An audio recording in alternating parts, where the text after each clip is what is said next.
Next on Good Taste, talk about a slice of hill country charm, where pizza on the patio is all part of the fun. Look at that. We're sharing cheese. I know. Turn up the tandoori. Your taste buds are about to take the ride of their life. Plus, a real royal treat, cooking with Princess Diana's personal chef. Good Taste starts right now.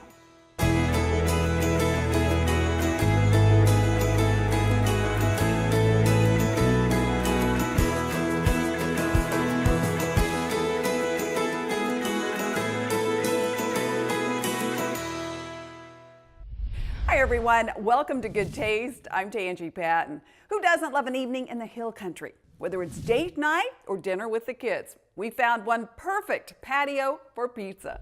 1, 2, 3, 4.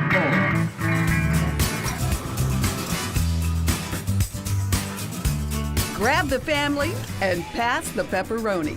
Pizza on the patio couldn't be more pleasant than at Fralo's in Leon Springs. It's just a good time to bond with our family and friends. A lot of times they do live music. They have a band. Where you can BYOB and bite into a hand-tossed slice of heaven. Really yummy pizza. At a pint-sized pizza palace locals adore. It's the place to go for pizza. Fralo's is built inside a renovated 80-year-old tiny hill country cottage with a brand new upscale bar next door. The copper coupe. Cheers. All from this adorable couple who you might say didn't start out on the same page about making pizza a profession. While you were out of town, all It this was out of happened? town in Houston. More on that in a minute. One thing they both agree on is the awesome pizza they sell. Like the Little Hottie, made with a quinoa dough, blanketed with a spicy tomato sauce, topped with zesty Italian sausage, sweet corn, a kick of jalapeno, and cilantro. But it's like this melty goat cheese thing. So we always start with that. The Formaggio di Capra is a shareable sensation. Luscious piquant baked goat cheese, served alongside a spectacular house-made olive tapenade, with Fralo's dough used for the charred crostinis for dipping. Longing for lasagna? Try Fralo's recipe from Torino, Italy, with layers of sumptuously seasoned ground beef, savory sausage, creamy bechamel, and an al dente pasta. How did Fralo's come to be? I needed a job. I was laid off in Germany in 2002, and I could not find a job in the aviation field. My friend told me, I think you need to do your pizza shop. I met with the landlord and I signed the lease. I didn't even call her. So what went through your mind when you're on this business trip in Houston and it's like, hey honey, we're opening a restaurant? I think the last thing that I wanted to get into was the restaurant business. But business took off, and Lori quit her job too. Now it's a real family affair, with Frank's mom making all the dough every day. It was literally the epitome of a mom and pop. Frank's brother's pizza tossing is a show in itself. And the couple's son, Grant, helps with the pizza boxes. Every day is different. I think that's what draws us back to it. They're not customers, they're just friends and family. And Frank and Lori's new pride and joy just next door is Bar 301, known for its fabulous flatbreads. What's the difference? Pizzas are round and flatbreads, they're more just organically shaped. Fralo's fantastic dough serves as the base for the cinnamon and nutmeg spiced butternut squash puree. Melty mozzarella cheese and sweet heirloom cherry tomatoes pair perfectly with fire roasted lamb and the sharp goat cheese. Fire roasted lamb. Fire roasted, yes. It all goes into the flaming hot oven.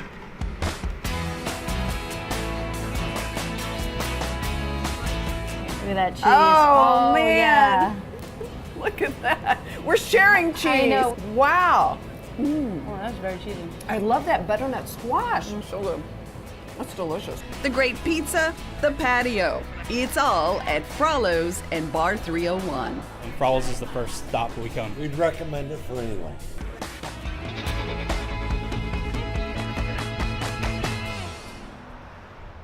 We're in the gorgeous Goya kitchens where all kinds of goodness comes, and I'm with the executive chef, Fernando Deza, and we're making, I could say steak, but this is steak kicked up a few notches, right? Yes. We're gonna do a pancier fillet that's gonna be on top of a quinoto, another word to a quinoa risotto. Quinoa risotto. It's a quinoa risotto full of a lot of Goya ingredients. All right, and most of the work's done for you by the products. This is fun. So now we sear and we season the beef.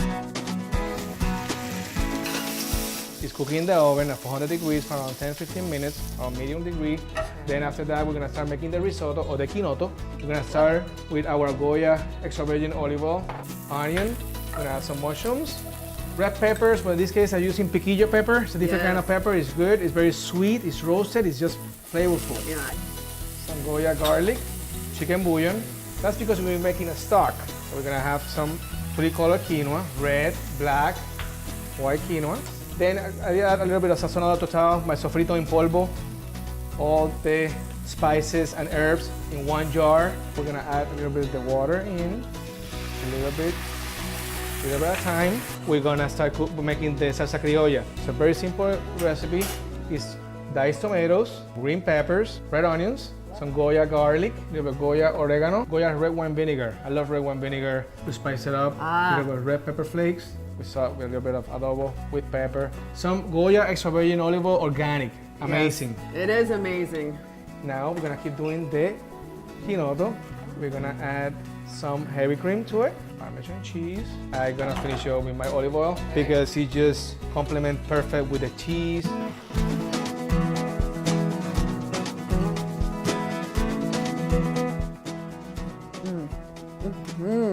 Chef, that's delicious. We have the recipe. Thank you. Thank you. Coming up, we're saucing this phenomenal filet with chocolate. Princess Diana's personal chef shares his royal recipe. But next, ancient Indian cooking fuses with modern flavors you'll flip for. We'll be right back. Good things come from Sysco. Welcome back. Indian food is always an adventure with its vibrant colors and exotic spices. But it's even better when it's served with a sensational smile. Say hello to Kiran's. Bubbling tikka masala, Fantastic. blazing tandoori chicken, Is this like the Indian version of paella? It is Indian version of paella, exactly. rich and colorful curries. These are the bold, beautiful, intoxicating flavors of India, I love Indian food. served in a glittering, contemporary H-Town space with a comfy bar and sensational wine selection. Here, the owner just might surprise you at the table with a smile and a tray of samosas, because here, you're at Kiran's. I love Kiran's. It's a great restaurant, great atmosphere. The flavors at Kiran's leap off the plate. A vibrant veggie-filled playground of both traditional Indian favorites with classic curries, kadis, paneer, and rice. Paired with the centuries-old craft of tandoori oven baking. You got it. You got control. I'm just gonna scrape it down. With, of course, warm and crispy homemade naan. That's good naan. That is so good. Sink your teeth into this fork-tender lamb shank. Slow braised for 6 hours in a tomato curry sauce. Plated on a bed of fenugreek, similar to spinach. Snuggled up to aloo methi roasted potatoes. Garnished with juicy pomegranates. Mumbai, meet New Orleans in this shrimp and grits with a tandoori twist. Roasted jumbo Gulf Tiger prawns plated with creamy Indian ukma and New Orleans-style pickled okra. And a nifty nosher we couldn't stop nibbling. The palak chat with kale, basil, and spinach leaves lightly battered and fried tempura style. Then sprinkled with masala spice, a drizzle of mint and apple chutney. Then yogurt, all garnished with pomegranate seeds and kumquats. How did you decide to open a restaurant? Totally out of insanity. And a lot of the recipes in the restaurant today, you say, come from? From my grandmother and my aunts. Family was the inspiration for this talented chef who started her first restaurant when she was only 22. You've never been formally trained No. as a chef. No, I have not been. Self-taught? Self-taught chef completely. And I was always very fond of like throwing parties at home. Quite an accomplishment for a woman many now consider the godmother of Indian cooking in Houston. I got so enticed by the whole concept of cooking and being appreciated so much for whatever little I thought I knew. People just loved Indian food in that form. It was more like a home-style cooking. And it was almost like recreating a home kitchen into a restaurant. That's been going on for more than 20 years. Yes, it is. The snapper? Knowledge Kiran now shares with young chefs, including a very persistent Cajun-born protege she met at a food show. And then I turn around and Chef Kiran's standing right behind me. And I tell her, I say, oh, Chef, I want to come learn about Indian food. At the time, Kiran's was closed. I give him my address. Next thing I know, he has his bag, he has his knife set, and he's at my doorstep. Ready to go to work. Ready to go to work. And the rest is history. Does he teach you anything? How to be young chef again. Oh, that's a gift. It's a big gift. It's an energy you can feel in every dish, like this gorgeous beet and pistachio encrusted goat cheese salad. This one you can prepare at home. Kiran uses 3 different types of beets, all roasted in the tandoori oven. These have been poached in red wine. For garnish, more of Kiran's favorites, kumquats and pomegranates. So I've just made this canal of goat cheese with rosemary and pink peppercorns. Pink peppercorns. Yes. That goat cheese is coated in pistachios. Sweet sautéed cashews are added for crunch, along with another drizzle of dressing and a few more pink peppercorns.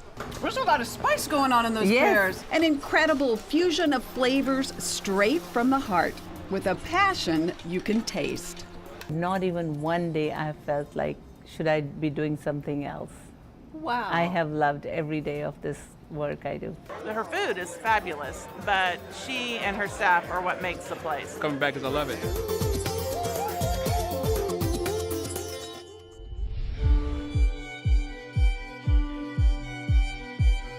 This is one of my all-time favorite cookbooks. It is my go-to guide when I want to prepare something incredible, eating royally, and I'm very thrilled to be with the executive chef of all things royal, Darren McGrady. It's so great to see you. It's nice to see you again. For more than a decade, Chef Darren McGrady cooked for Queen Elizabeth and the royal family at Buckingham Palace.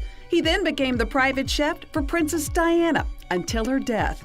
Darren now runs a catering company in Dallas called Eating Royally and has just completed his second cookbook, The Royal Chef at Home. It's one of the best cookbooks. Well, thank you. I have. I love Thank it. you. And you have a new cookbook.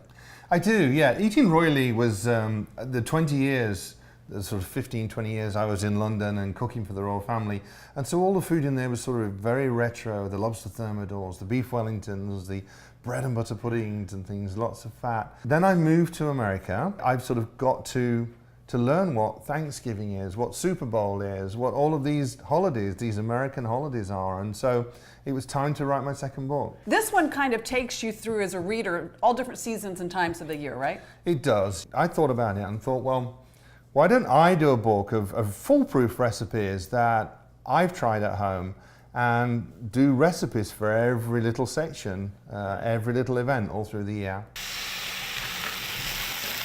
The first dish fit for a queen is a divine beef tenderloin. And the Queen's a chocoholic, so we could even put chocolate in the sauce. So this Zinfandel wine reduction sauce with a little chocolate added at the last minute gives it a beautiful shine. That sauce works well with venison too. On the side, creamy mashed potatoes maxed out with goat cheese and kale. How's this for an easy appetizer? Warm mini pancakes with whipped jalapeno cream cheese, pulled pork, and a little peach jam on top. And for dessert, Princess Kate's favorite finale. The dessert is a sticky toffee pudding, and it's a traditional British dish. This one you steam on the stove. That rich dark brown sugar sauce in there too. Of course, the proof of the pudding is always in the tasting. Always. That is delicious. That's good. Well, it's a wonderful cookbook. It'd be a perfect gift. It is The Royal Chef at Home. And thank you for having us into your home. My pleasure. Wine gifts for the holidays coming up. We'll be right back. Good Taste with Tanji is brought to you in part by H-E-B.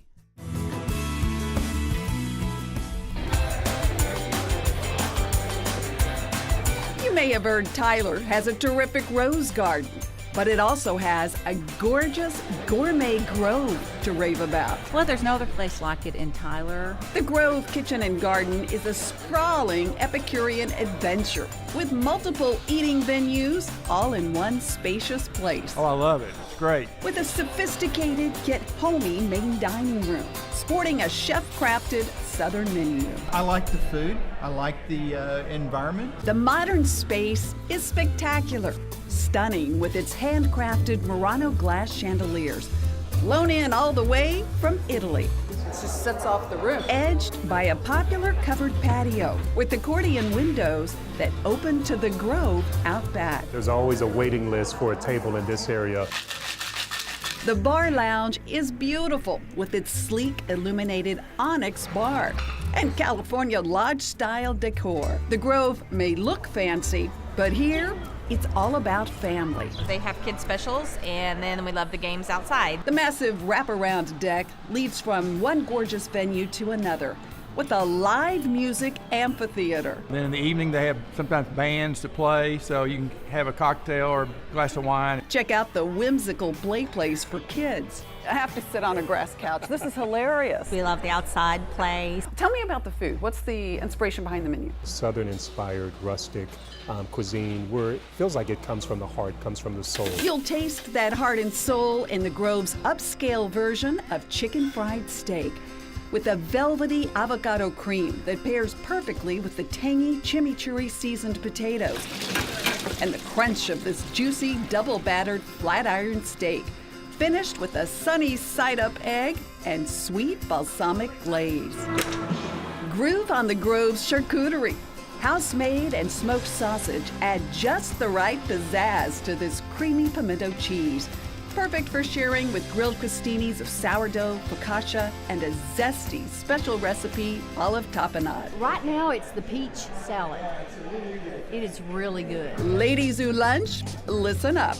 You'll love the Grove's sumptuous salads, like the panzanella, a masterful mix of zippy baby arugula, ribbons of sweet basil, crisp cucumbers, baby heirloom tomatoes, and tangy goat cheese, topped off with house-made crusty croutons, bathed in a delightful balsamic vinaigrette. It's just a fun place to come.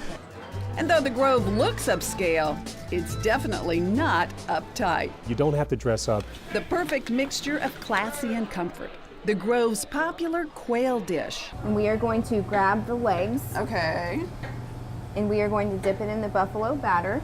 What is buffalo batter? It is just a buffalo sauce with buttermilk. Once dipped in the batter, the quail is dredged in a spicy seasoned flour. Okay, to just hold it by the legs, or do you like to get in there and just go crazy with it? I do like to get in there, but... All right, I do too. The quail are topped with peppery arugula, tossed in a citrusy vinaigrette, and finished with an unctuous bourbon-smoked glaze. Dinner is served. That is beautiful. It screams the South. I love it. You'll love it too. There's always a good time at the Grove. They're fun and just unique and very yummy food. Can't think of a better place to come than the Grove.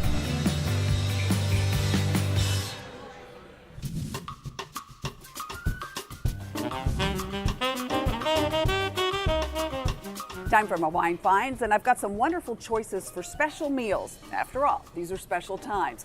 These wines also make great gifts. Up first, white wine fans, the 4-star Chardonnay. This wine is a shining example of everything a Napa Chardonnay should be. On the nose, you're going to get sweet aromas of vanilla and apple pie.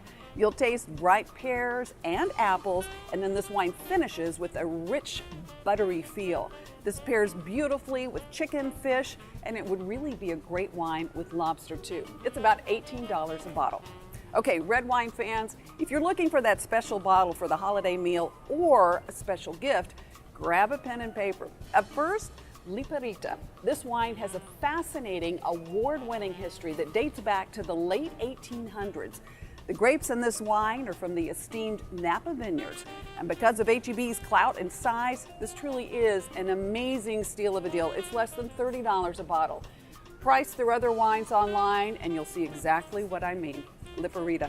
Okay, up next, another very special wine. This is the Knights Valley Reserve. It's made by the esteemed Beringer Vineyards, and it always gets crazy good ratings. You'll taste velvety smooth layers of dark berries, plums, even raspberries, with a hint of spice on the finish. This is a lovely wine, and it's worth every penny, about $60 a bottle. Very special wine. As always, I found all my wines at H-E-B. Details on how you could win a relaxing weekend at the Houstonian. We'll be right back. Sign up right now at goodtaste.tv for a chance to win a luxurious weekend at the Houstonian Hotel. This getaway includes relaxing spa treatments at the award-winning Trellis Spa, along with breakfast from the Houstonian's signature restaurant, Olivet. I want to remind you to follow us on Facebook at Good Taste with Tanji or on Twitter and Instagram at Tanji Patton. And if you've missed anything, you can always check out our website, goodtaste.tv.